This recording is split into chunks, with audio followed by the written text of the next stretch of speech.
C'est le tout premier numéro de votre club des sportifs qui arrive chez vous en cette date du 2 mai 2023. Mesdames et messieurs, merci de votre fidélité, de votre confiance que vous ne cessez de renouveler à ces programmes des clubs des sportifs qui revient. Eh bien, ici, les précisions, l'indécision et les tâtonnements cèdent à la vista de nos analystes qui ont fait l'amitié de venir encore répondre aujourd'hui à notre invitation. Il s'agit de Willy Kabea. Merci de votre présence. Bonjour et merci. Merci aussi à tous les membres de cette équipe ici qui travaillent avec nous. Et nous sommes très heureux d'être toujours là au service de ceux qui nous entendent et qui nous écoutent de partout dans le monde. Un habitué du club. Toujours fidèle au rendez-vous. Et voilà, ce plateau sera décoré par la présence d'une femme qui n'est plus à présenter. Eh bien, c'est la petite star de l'écran, Laetitia Dembo, journaliste et puis analyste de la chaîne RTNC, chaîne nationale. Merci de nous faire l'amitié de venir répondre à notre invitation aujourd'hui. C'est moi qui vous remercie et je remercie également tous ceux qui vont nous suivre. Exactement, nous allons partir dans près de 30 minutes d'analyse et de décryptage au cours de ce club des sportifs. Eh bien, on va les faire ça, non, je vous le rassure.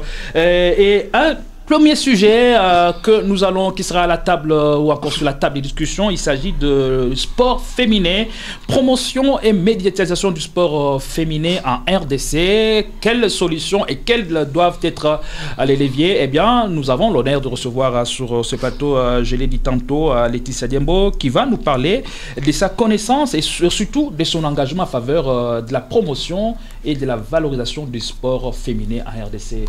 Quel est votre point de vue quant à ça? Je veux dire qu'en République démocratique du Congo et aussi en Afrique, on traîne le pas par rapport à ce qui se passe sous d'autres cieux.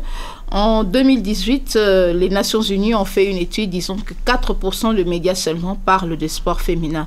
Mais depuis ce temps-là, j'ai commencé à suivre de près les sports féminins. Le cas parlait par exemple de la République démocratique du Congo quand j'ai fait une analyse, vraiment c'était vers le mois de mars. J'ai remarqué que c'est... Le mois de mars de l'année en cours 2018. J'ai remarqué que ce sont plutôt les femmes qui sont vraiment sur le terrain, mais elles ne sont pas médiatisées. Et puis, il n'y a pas la promotion. Je parlerai du football. La Coupe du Monde des messieurs, depuis 1974, on est en quête de la Coupe du Monde. Alors que les dames, à 2 reprises, bien que c'était les juniors, elles sont allées 2 fois à la Coupe du Monde au Chili et en Russie. On va en basketball, dans le palmarès africain, la RDC était placée, et jusque-là placée 2e, et maintenant nous sommes ex-aequo avec le Nigeria. Et c'était toujours les dames en basketball.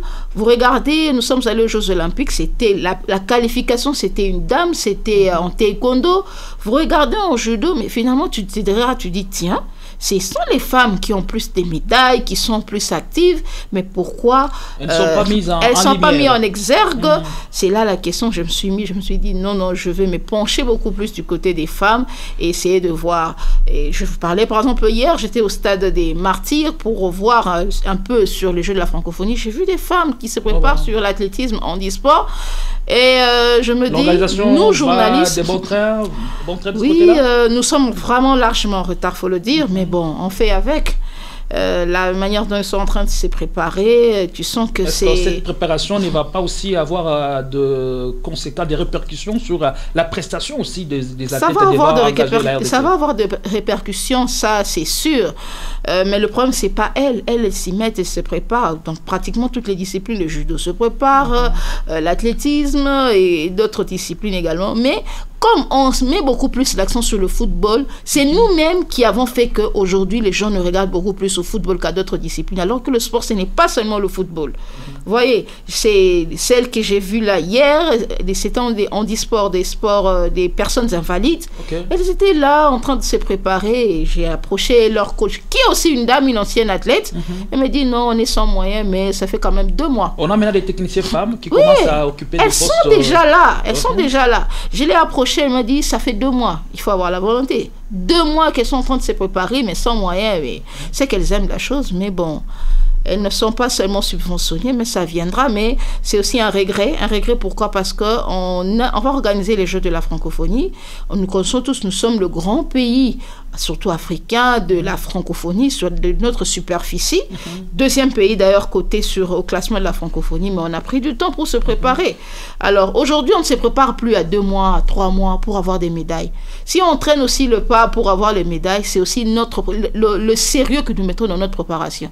Les stages, ça sera quand? On annonce un stage là pour le cyclisme au Maroc, on annonce les stages là pour le judo à Abidjan, c'est vrai, mais on annonce, ça sera quand? Est-ce que le jeu de la francophonie, c'est seulement pour des raisons purement sportives, ou aussi c'est une occasion pour la République démocratique du Congo, deuxième pays francophone au monde, de mettre aussi en valeur sa culture linguistique? Oui, sa culture linguistique, d'abord ça, et puis c'est une compétition à encourager, et surtout qu'il y a des gymnases qui sont construits, ça fait plus de 60 ans qu'on n'avait pas un palais de sport, qu'on n'avait nous avons la chance d'aller chaque fois accompagner des athlètes. Nous voyons que là, c'est un autre niveau, alors qu'un autre niveau, j'allais dire, mais ici, chez nous, on est toujours trop amateur, et puis on est quand il y a la pluie, tout s'arrête. Donc, c'est un bénéfice pour nous. En tout cas, c'est un bénéfice pour nous. Maintenant, là, on peut organiser même les zones 4. On peut organiser aussi des compétitions, des jeunes d'ailleurs, parce qu'on n'a jamais organisé. Les deux ou 3 fois ou 4 fois, si je peux dire qu'on a organisé. Je me rappelle, c'était au handball. On a organisé, c'était une compétition. Mais on a perdu à cause de la pluie. J'ai couvert, j'étais là. Alors, la pluie a commencé et le match s'est arrêté. Et on devait perdre. On était en train d'essuyer le terrain annexe. Vous voyez un peu ce que ça fait. Et aujourd'hui, avec ça là, c'est vraiment encouragé. C'est vrai qu'on ne gagne pas directement tout, mais on gagne déjà par le salle d'ailleurs, d'abord.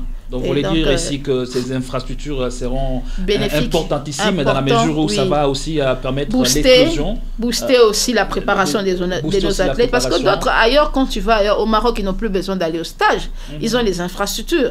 Donc, ils se préparent à domicile. Et nous, avec la construction de stades, ça va mettre vraiment cette émulation-là dans nos athlètes pour se préparer. Seul le talent ne suffit pas. Il faut que le talent soit préparé. Il faut que le talent soit préparé. La préparation doit se faire dans de meilleures conditions. Les meilleures conditions. Et puis, quand on n'a pas, il faut mettre des moyens. Il y a les salles et les moyens aussi qui doivent être accompagnés. Willy Kabea, vous avez suivi attentivement, voilà, avec un regard subjugué. Voilà, Laetitia Ndembo a parlé de la politique volontariste de l'État pour essayer de booster le football et même la médiatisation du sport féminin, parce que l'on constate que c'est là la plus grosse épine. Mais comment est-ce maintenant le gouvernement ou l'État congolais pourra maintenant arriver à la création d'un fonds de soutien à ces sports féminins? Comment l'État devra s'y prendre? Bon, l'État devait d'abord, je l'ai toujours dit ici, l'État devrait d'abord se prendre au sérieux. On ne peut pas prendre des engagements qu'on ne sait pas honorer. On ne sait pas s'aligner sur des compétitions quand on ne sait pas qu'on n'a pas de moyens pour y aller jusqu'au bout. Ça, c'est déjà un fait.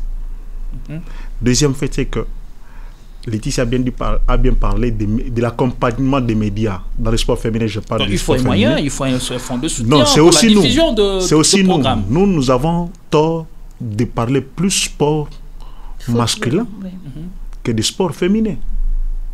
Pendant que Makabou remportait la ceinture de Coupe du Monde, il y avait Marcela Sakombi qui avait aussi une ceinture africaine. Combien de médias en ont fait une grande publicité là-dessus? Très peu de médias en ont parlé. Et si on en parle, c'est en passant. Marie Bansé représente la RDC aux Jeux Olympiques. Combien de médias congolais en parlaient? C'est en passant. C'est déjà nous, à notre niveau, qui devrions valoriser cela. On est en train de marginaliser les femmes, comme elle l'a dit, les dames qui pratiquent le sport, alors qu'elles sont nombreuses à pratiquer le sport, mais elles sont abandonnées, même pas les structures organisatrices de certaines compétitions. Remarquez quand il s'agit de l'équipe de football masculine, regardez les moyens qui sont engagés. Mais parfois l'équipe de football féminine a été disqualifiée sans avoir joué, parce qu'on n'a pas mis les moyens. Mais chez les hommes, on met beaucoup de moyens. C'est pourquoi j'ai toujours dit, quand on ne veut pas, qu'on n'y aille pas. Pourquoi engager la nation sur un terrain où vous ne serez pas vous-même, vous ne saurez pas accompagner la nation? Ça humilie la nation déjà. Vous ne pensez pas aussi la diffusion ou encore la promotion ou médiatisation du sport féminin va aussi de l'intérêt du public, parce que le média n'offre que ce qui intéresse, ou bien encore c'est que le public aime bien suivre. Et là déjà, nous sommes dans ces pays où le sport féminin intéresse de moins en moins le grand public. Non, c'est aux médias de rendre cela intéressant. Ce n'est pas le public qui nous a demandé le programme. Ce que nous faisons aujourd'hui, ce n'est pas le public qui nous a demandé. C'est le média qui a conçu le programme et propose ça au public. C'est le public en suivant. Ah, mais pourquoi on ne s'y intéressait pas? Et pourquoi on ne suivait pas ça alors que c'était intéressant? J'étais émerveillé quand nos juniors dames vont à la Coupe du Monde. Elles au moins ont marqué 2 buts. Alors que les Vous seniors... parlez de la génération Malembo Yvonne? Oui, Yvonne Malembo. Yvonne Malembo. Elles au moins ont marqué la Coupe du Monde. Et contre les États-Unis. Voilà. Alors que les hommes qui étaient partis à la Coupe du Monde n'ont jamais marqué un seul but. Et on a remarqué depuis cette période, ou encore depuis la génération Malembo, la RDC était sous une très bonne lancée. Et du coup, c'est là où je vais en venir. C'est comme ça, c'est ça. C'est-à-dire que nous, après un certain moment, on entre dans la léthargie alors que les autres nations travaillent sur ce point fort-là. Pendant que nous sommes déjà arrivés ici, qu'est-ce que nous pouvons faire pour aller plus vite? Voilà, on recule. On me dit, bon, on a déjà fait ce qu'on a fait. Et regarde cette génération-là, quand elle est montée en senior, elle était abandonnée. Elle était abandonnée. Elle n'a pas pu faire alors qu'elle pouvait faire des merveilles. Avec cette génération-là, on pouvait faire des bons résultats même sur le continent. On ne l'a pas fait. Je donne un exemple. Récemment, là, les clubs congolais de football féminin sont allés même à Mazembe est allé jouer la Coupe d'Afrique. Combien de médias en parlaient? Il y a la femme taïkondaïne, le nom m'échappe. Rosa. Rosa. Combien de médias en parlaient? On ne les met pas en lumière, mais on veut que ces gens, ça puisse s'intéresser. Ça va les intéresser comment quand on ne sait pas qu'ils le font. Et quand ils le font parfois mieux. Sans moyens d'abord, sans financement de l'État, ces dames-là nous amènent des médailles. Mais alors que ceux qui ont eu des moyens de l'État sont incapables d'amener une seule médaille à la République. Et on est content de continuer à financer ces personnes-là qui ne font rien, qui font des business avec les fonds de l'État. Moi, j'appelle ça des business. Alors que celles qui font honneur à la nation sont mises à l'écart. Voilà. C'est là où je demande que la nation devrait se prendre au sérieux pour pouvoir honorer les personnes qui honorent la nation aussi. Il a parlé de la responsabilité des médias. Vous avez parlé d'un obstacle majeur pour la promotion du sport féminin. Il s'agit de la médiatisation. Il faut que l'on arrive à trouver un soutien de fonds pour la promotion de ces sports. Il n'y a que ça comme difficulté ou il y en a autre? Et aussi, est-ce que cette difficulté ou encore ce problème n'est pas de nature à faire fuir les talents ou encore les dames qui seront un peu désintéressés à faire du sport? En tout cas, les difficultés, si on doit énumérer, c'est pratiquement à tous les niveaux. Il n'y a pas seulement la médiatisation, en parlant également de l'organisation, en parlant également de l'engagement aussi, et également l'accompagnement de ces athlètes dans les différentes disciplines. Je vous donne un exemple. Nous, les femmes, on veut l'égalité, on veut la parité. Mais combien sont ces femmes-là qui viennent au stade pour accompagner les femmes qui jouent? Quand un match des femmes se joue, c'est gratuit. Mais c'est rare. Il y a beaucoup des ONG aujourd'hui, il y a beaucoup des associations, mais c'est difficile de voir la femme soutenir une autre femme. Donc vous devez commencer par soutenir vos semblables. Nous-mêmes d'abord femmes, c'est d'abord ce combat-là. Et le patriotisme aussi, à part les femmes, le patriotisme aussi, c'est vrai que ce sont plutôt d'ailleurs les hommes qui viennent nous soutenir. Il y a aussi, en parlant de l'engagement, les sérieux, je veux dire, l'organisation. Je vous parle par exemple du Tchad. Dans les années passées, c'était difficile de parler de nations comme le Tchad, le Djibouti en sport. Mais aujourd'hui, je vous dis, pour les Jeux Olympiques, le Tchad a déjà envoyé 4 athlètes. C'est minime, mais 4 athlètes, ça fait 2 ans qu'ils sont en Espagne en stage pour les Jeux Olympiques. On doit apprendre à préparer déjà bien avant. Mais préparer à la hâte et puis le financement qui vient en retard, cela ne va pas aussi aider nos fédérations. Il y a des programmes qu'ils mettent, mais nous sommes par exemple à 2 mois. Les athlètes devaient déjà être en stage, devaient déjà se préparer. Mais les finances traînent pour le sport. Là aussi, c'est un autre problème. C'est vrai que les clubs et tout, mais quand il s'agit de la nation, quand il s'agit de ces athlètes qui vont représenter le pays, et surtout que nous sommes en train d'organiser, même l'internement même, mais si elles ne peuvent pas aller en stage, mais être même internées ici au pays, au bon soin et tout, pour se préparer déjà pour ces Jeux Olympiques, pour n'importe quelle compétition. Il y a tout ça là. Il y a le média, il y a l'organisation, il y a également la technique. Les gens sont payés, il faut le dire. En sport aussi, il n'y a pas de sponsoring. La même cagnotte? Non, ce n'est pas la même cagnotte partout. C'est aussi un autre combat, mais mettre une bonne politique pour que les sponsors viennent. Il y a beaucoup de sociétés qui peuvent venir. En Algérie, par exemple, quand vous venez sponsoriser un club ou vous venez sponsoriser une fédération, on allège vos taxes parce qu'on sait que c'est une compensation, vous formez la jeunesse. Mais il y a des sociétés, pourquoi elles ne viennent pas? Parce qu'on sait qu'il y a beaucoup de taxes. On n'est pas allégé. C'est vrai qu'on va peut-être gagner à part la visibilité. Mais les taxes et tout là, il y a tout ça là qu'il faudrait qu'on puisse revoir, qu'on devrait en parler et tout. Bon, il y a eu à Kisantu, c'était les États généraux du sport. On espère que lorsque ça sera en application, bon, ça pourra changer. C'est vrai que ça ne va pas changer par baguette magique, ça on doit le dire. Mais on ne cessera de parler, nous la presse, pour que les choses changent. Vous êtes bien introduite au niveau de la CAF, même de la FIFA, et j'ai eu la chance d'échanger avec plus d'une femme dans le secteur de sport, évidemment, et elles m'ont laissé entendre de réalités des terrains, c'est-à-dire parfois lorsqu'elles jouent, elles sont dans cet environnement, elles sont victimes de violences sexuelles et que sais-je encore. Alors, souvent, parce que les encadreurs, ce sont de messieurs.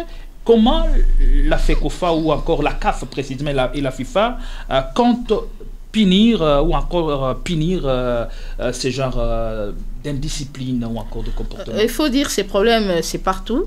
Et on s'y met, les instances s'y mettent. Vous avez vu avec le dossier Molina et tout, ça vient. Parce que le problème, en tout cas, c'est partout. Bon, la CAF aussi a connu beaucoup de problèmes. Aussi beaucoup de dames, oui, la CAF a connu aussi beaucoup de problèmes et tout. Et maintenant, là, nous sommes en train de s'y mettre. Également, pas seulement la CAF, également d'autres fédérations africaines. Je vous parlerai d'un cas qui me vient comme ça. Il y a une dame, j'ai couvert, elle faisait la boxe. Elle était meilleure en boxe de la RDC. Donc ici, finalement, on a des femmes, on a des athlètes dans toutes les disciplines. Oui, elle faisait la boxe. C'est pas seulement le football, mais aussi la boxe, oui. Taekwondo. Elle faisait la boxe, mais elle m'a dit, je lui ai fait une interview, elle a quitté la boxe. Pourquoi? Parce qu'il y avait un dirigeant qui lui a fait la cour en parlant de violence sexuelle. Tu vois, un cas comme ça là qui sort de l'ordinaire. Un dirigeant qui lui a fait la course, ça date des années, hein. Et la dame lui a dit, toi tu ne voyageras pas parce que tu as refusé. Elle a quitté la boxe pour aller à la lutte. Elle est championne du Congo en lutte. Elle est en train d'entraîner. Or, quand tu suis l'histoire de la dame, le nom m'échappe, ça viendra. Quand tu suis son histoire, c'était une fille de la rue. Une fille de la rue qui vient se réfugier au sport, mais regardez les réalités. Alors, elle continue comme c'était sa passion. Aujourd'hui, elle a 29 en filles de la rue qu'elle a récupérées comme ça pour les encadrer, pour comment se défendre. Mais ce qui m'avait choqué, c'est le média étranger qui est venu couvrir. Et puis après, moi, je suis allée pour couvrir aussi autrement. Ça m'avait choqué. Oui. Donc, c'est le média étranger qui est venu ici pour aller faire un documentaire sur elle et également voir comment elle encadre, comment elle est dans les luttes. Ça m'a fait vraiment choquer. Vous voyez un peu. C'est pourquoi que les problèmes, c'est pratiquement à tous les niveaux. Il faudrait qu'on puisse se réveiller. Il faudrait que nous puissions également donner notre savoir, parler également, aider également, voir ce qui se passe ailleurs pour que ça puisse booster, puis donner aussi des idées à tous ceux qui sont dans le sport et différents, surtout dans les ministères, dans les fédérations. Aujourd'hui, nous, on parle beaucoup plus football, mais quand on va dans d'autres nations, on parle rugby, on parle natation, on parle football. Mais nous, on est centré seulement sur le football. Et encore, on est toujours dans les sélections seniors. En quelle année qu'on a joué les CAN de moins de 17 ans, les moins de 20 ans, la Coupe du Monde? Mais quand on parle aujourd'hui de Messi, Messi était d'abord champion du monde chez les moins de 20 ans. Oui. Dans les problèmes, on peut prendre par-ci, par-là, et tu verras qu'on a beaucoup à faire. On est vraiment en retard de beaucoup d'années par rapport à d'autres pays. Regardez la Mauritanie, on a joué avec la Mauritanie. J'ai des amis là-bas. Ils ont 4 championnats. Les championnats de moins de 17 ans, le moins de 20 ans, le moins de 23 ans et également les seniors. C'est vrai que nous, on a un pays continent. Les réalités ne sont pas les mêmes. Mais il faut qu'on voit quand même les séries dans nos championnats, même des ententes. Willy Kabea, en mettant en contribution toutes vos analyses ici, toutes les données qui sont collectées sur cette table, la promotion, la médiatisation du sport féminin, mais l'envie que le média doit susciter auprès du grand public, ne pensez-vous pas que ceci ne sera pas suffisant quand on sait qu'on n'a pas encore mis en place une politique sportive ici chez nous? Non, là, sur la politique sportive, je t'ai toujours dit que c'est ça le défaut de la RDC. C'est même la cause du plus grand recul que nous connaissons aujourd'hui. C'est que nous étions, Letty a évoqué ici le cadre du basketball féminin. Je te l'avais dit une fois ici. Depuis la génération Adel Kamanga, qu'est-ce qu'on a fait? Depuis que cette génération a disparu, plus on reste nostalgique. On est nostalgique. Depuis les Jeux Olympiques de 1996, où la RDC a participé avec le basketball féminin, plus rien en basketball féminin. La descente aux enfers. Qui s'en occupe? Personne. Parce qu'il n'y a pas une politique. On ne travaille pas sur la durée. On ne veut pas qu'il y ait une continuité. On ne veut pas qu'il y ait une organisation sérieuse. Nous nous contentons des résultats sporadiques. J'ai toujours dit, les résultats sporadiques ne suffisent pas. Il faut travailler dans la profondeur pour que vous puissiez continuer à creuser. Le Nigeria aujourd'hui peut continuer à trôner sur l'Afrique. Parce qu'il y a les équipes de moins de 17 ans. Dans toutes les compétitions, aujourd'hui, le basketball nigérian est en train d'exploser en Afrique. Chez les hommes, tout comme au Sénégal. Mais nous, aujourd'hui, qu'est-ce que nous faisons? Rien du tout, rien du tout. Nous étions en train de monter avec les handball récemment ici. Qu'est-ce qu'on est devenu maintenant là? Rien du tout. Nous sommes en train de reculer encore. Nous ne faisons qu'à reculer. Donc il y a un problème très sérieux de la politique. Et cette politique qui va définir ce que nous voudrions faire de notre sport, où est-ce que nous pouvons arriver.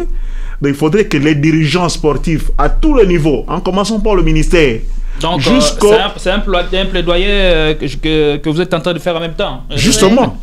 Parce que si déjà au niveau du ministère, avec les états généraux, on espère que peut-être ils pourront mettre ça en application. Est-ce qu'il le patron de sport qui est actuellement là, il a la conscience? Mais c'est ça, mais il a suivi, même s'il n'a pas été impliqué dedans, mais il a quand même suivi.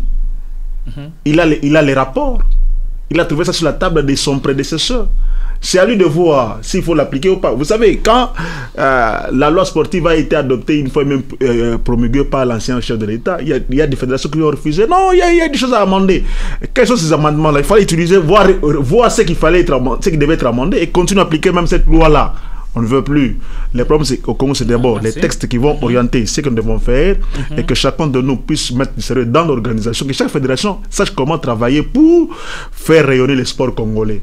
Parce que si aujourd'hui on a des disciplines qui ne sont pratiquées que par une catégorie de gens pendant quelques temps et ça disparaît, c'est ça le problème. Au contraire, je pourrais rebondir. On a le texte, on a la loi sportive, la politique, on a eu les états généraux, mais l'application. Et un autre problème que je pourrais ajouter, c'est la continuité de l'État par rapport en restant dans le sport. Dans notre pays, on a un problème d'attribution d'abord et également de la continuité. Dès qu'un ministre arrive, il veut changer comme si l'autre avait mal fait et puis il veut changer tout. Non, on n'invente pas la roue. Il faudrait qu'il y ait la continuité. Et en parlant de l'attribution, nous avons combien de provinces? Est-ce que vous sentez même l'implication des ministres provinciaux de sport dans notre sport? Est-ce qu'ils existent même? Non, ils existent. Non, ils existent seulement sur papier. Tout est centré sur le ministre national. Voyez un peu, c'est ça aussi le problème, voir que chacun puisse travailler selon ses attributions et puis la continuité de l'État. C'est vrai que Serge Condé n'a pas été meilleur, mais il a eu quand même à faire quelque chose. Moi, je viens, je continue. Ce n'est pas que quand j'étais là, il y avait Denis Kamba, je dis non, je foule tout ce qu'il a fait. Amon Samba était là, je foule tout ce qu'il a fait. Non! Il faudrait qu'il y ait continuité de l'État. Notre pays souffre aussi de ça. La continuité également dans l'administration. C'est ça un grand problème que nous avons, parce que les textes existent, mais pourquoi ce n'est pas appliqué? Ce sont les hommes, les personnes qui viennent, qui n'appliquent pas. Oui, parce qu'on aime associer la politique au sport. On devait garder les techniciens, mais les politiciens restent là. Parce qu'il y a quand même une direction ou un secrétaire général des sports, où il y a plus de personnes qui vont parler sport, qui vont expliquer le sport à ceux qui viennent, les politiciens qui viennent au ministère. Malheureusement, chez nous, ce n'est pas le cas. Quand on est ministre, on a des comptes à rendre à celui qui a été avant nous. Bon. Et puis, au Congo, on est ministre pour l'équipe nationale de football. Et le stade. Et la réhabilitation du stade. Oui. Merci pour ce premier sujet. On prend le tout dernier sujet pour 5 minutes. On va chuter par là, c'est vrai. Le sport, le premier sujet nous a pris tout le temps. On vous reviendrait peut-être prochainement pour nous parler, pour creuser davantage la question, pour permettre l'éclosion et même le développement de ce sport féminin en République du Congo. Vous le savez, il y a un comité de normalisation qui a été installé par la FIFA. Et bien, du coup, lors d'une réunion, les dirigeants de l'AFDECO, ou encore les dirigeants de club, en complicité avec la Fédération Congo de football, ont décidé de l'arrêt définitif des championnats, et pour raison de manque de compétition dans le jambes de joueurs. Et aussi, une autre raison évoquée, c'est que ces fonds permettent à l'organisation qu'on puisse renvoyer ou encore maintenir le fonds pour la saison qui file à l'horizon. Et donc, la question maintenant qui se pose, c'est la question de la formule. Quelle formule pour l'édition 2022-2023? Bon, moi, j'ai toujours dit que cette formule que nous avons n'est pas mauvaise. Le problème, c'est qu'il y ait une bonne organisation de ce match-là, et de régularité de match. Ça permet à ce qu'il y ait compétitivité. Parce que, je ne sais pas, quand vous sentez, quand il y a Mazembe qui joue face à Renaissance, je donne l'exemple, ou il y a Sangabalende qui joue face... Ça crée... vraiment cette envie-là d'aller suivre le match. Mais ce qui nous détruit, ce sont des reports de match en catastrophe. Des champions déjà bien calqués sur le modèle des dirigeants. Vous avez une commission nationale de football qui sont gérés par les anciens membres des clubs. Ils sont cooptés par ça. Ils sont là parce qu'ils représentent les intérêts de tel club. Les commissions des arbitres, c'est encore comme ça qu'on désigne les arbitres. On dit non, comme on veut que Dembo joue face à Tibou, tout ça, je veux tel arbitre. Ça manque de compétitivité. Je te donne l'exemple d'une fois. Il y a 2 ans, Bazano aurait dû aller en Afrique. Mais qu'est-ce qu'on a fait? On a tout fait pour empêcher Bazano d'aller en Afrique. Parce que Vita était très loin. Et cette situation avait automatiquement... Voilà, et aujourd'hui, Bazano et l'équipe de Bazano a perdu cette envie qui est en elle.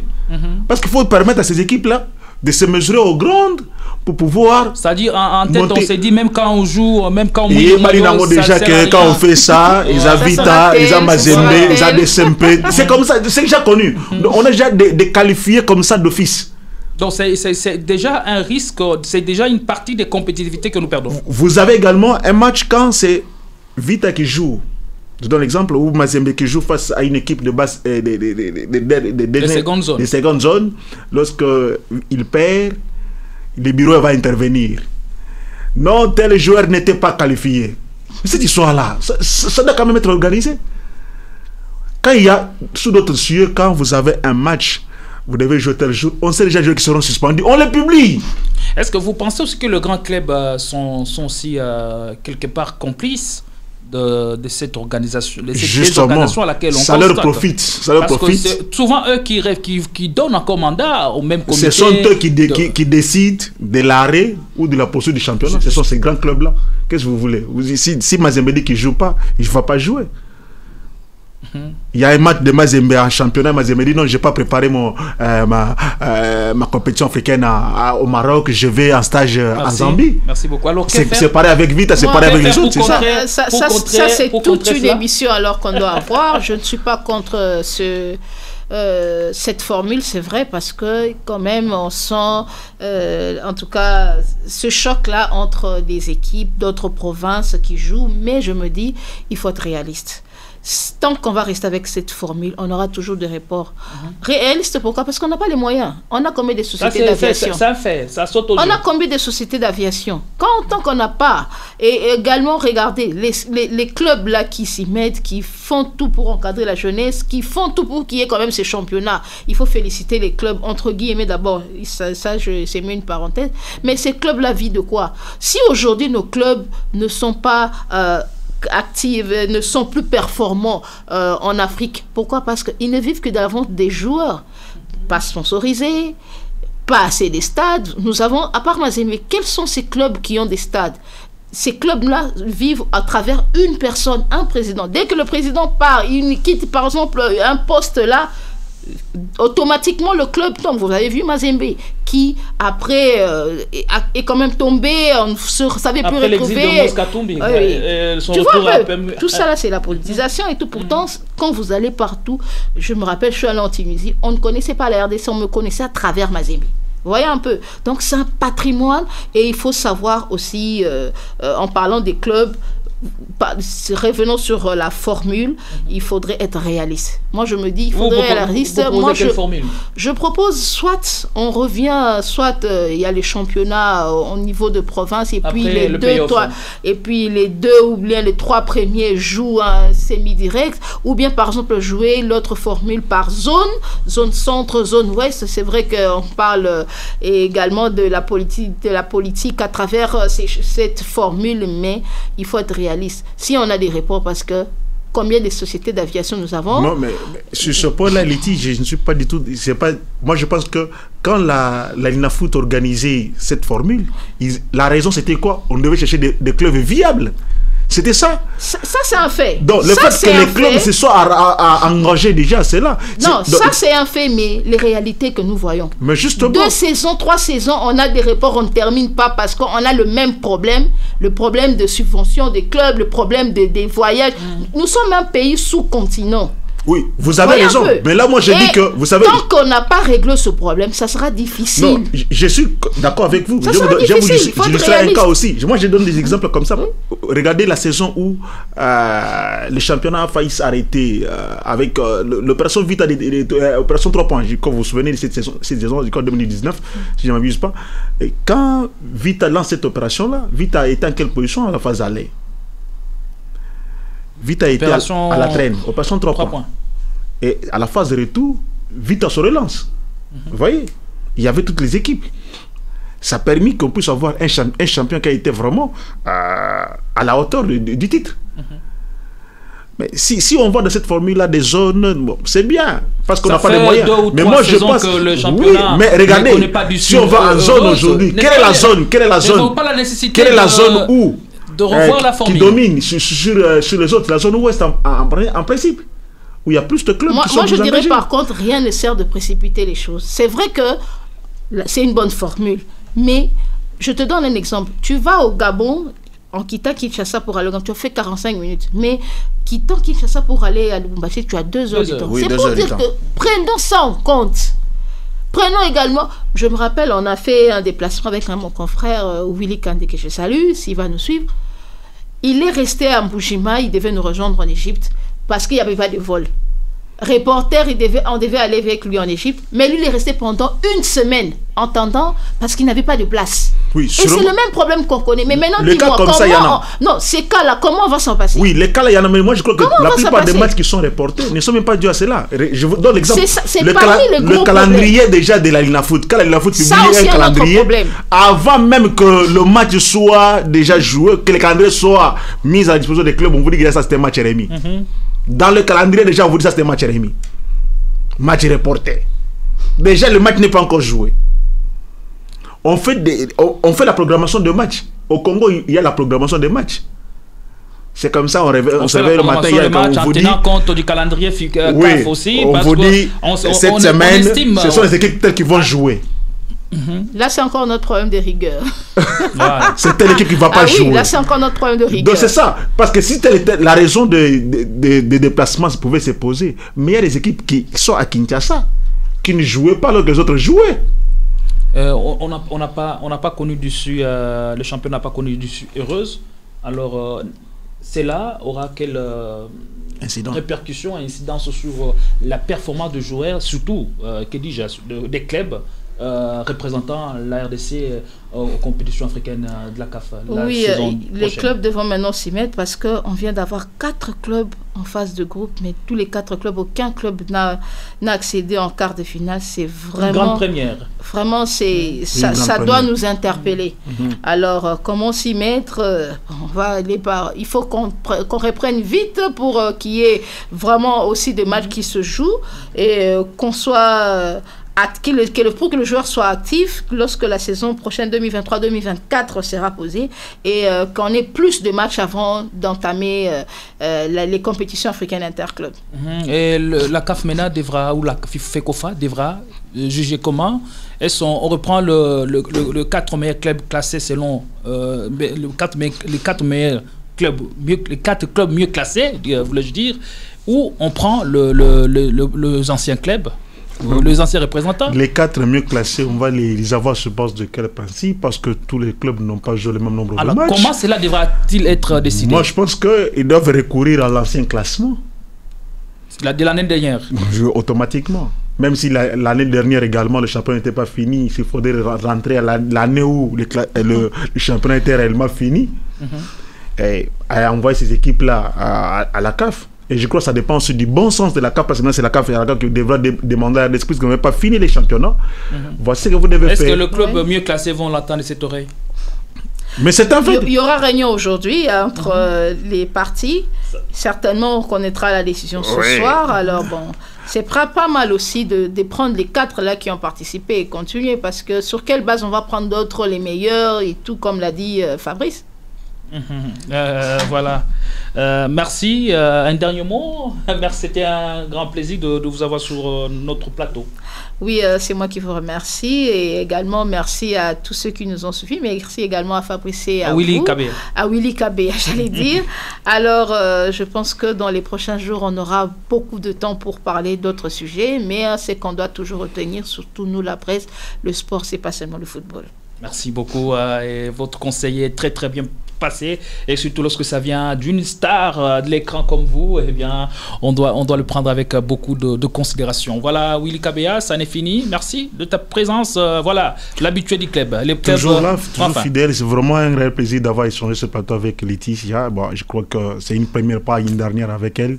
Et les spectateurs et les téléspectateurs et les auditeurs, je crois qu'ils ont aimé. Grand merci à toi pour nous avoir invités. Je crois que le prochain jour sera encore meilleur pour nous. Chers internautes, chers auditeurs et aussi tous ceux qui vont nous suivre qui nous suivent en ligne, vous nous suivez un peu partout à travers le monde. Merci de votre fidélité. Le club des sportifs termine par ici. En tout cas, merci à l'équipe qui m'a permis d'arriver chez vous. Le prochain numéro revient un peu plus prochainement avec la même dose de plaisir. Eh bien, portez-vous bien car l'actualité reste en continu sur notre portail numérique www.iwebrdc.com. Et surtout, n'oubliez pas de vous abonner à notre chaîne YouTube et d'activer la cloche de notification pour ne rien manquer de nos contenus. À tout à l'heure, mesdames. À tout à l'heure, messieurs.